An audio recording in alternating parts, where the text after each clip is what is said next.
Village কমিটির পরিচালনার দায়িত্ব চেয়ে ডেপুটেশন দিল তিপ্রা মথা দলের স্থানীয় নেতাকর্মীরা। মঙ্গলবার দুপুরে এডিসি ভিলেজ কমিটির নির্বাচনকে কেন্দ্র করে যখন প্রশাসনিক তৎপরতা তুঙ্গে, ঠিক সেই সময় আমবাসা ব্লকের জগন্নাথপুরে উঠে এলো নতুন রাজনৈতিক সরগরম।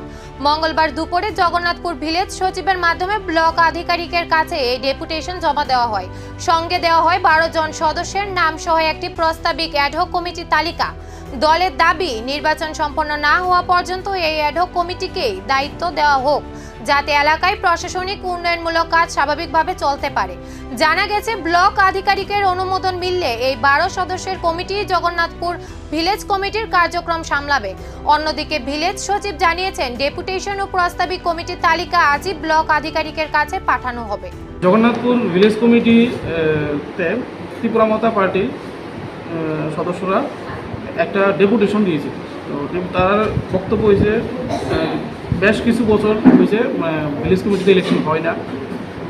এই অনুযায়ী তারা পঞ্চায়েত জগন্নাথপুর ভিলেজ কমিটিটা তারা পরিচালনা করার লেগে একটা মনিটরিং কমিটি, 12 জনের একটা মনিটরিং কমিটি আমার কাছে জমা দিয়েছে।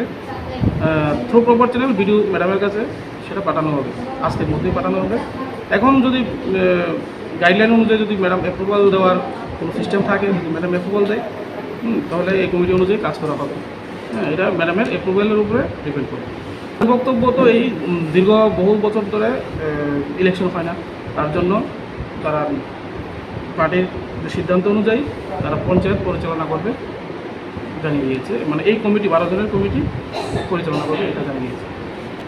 আমার নাম Abhi Sarkar, rural program manager, Jagannathpur VC in charge, Ambassa department. এখন সব চোখ প্রশাসনের দিকে। জগন্নাথপুরের কমিটি কি নতুন অ্যাডহক কাঠামো পাবে, নাকি সিদ্ধান্তে বদল আসবে রাজনৈতিক সমীকরণ?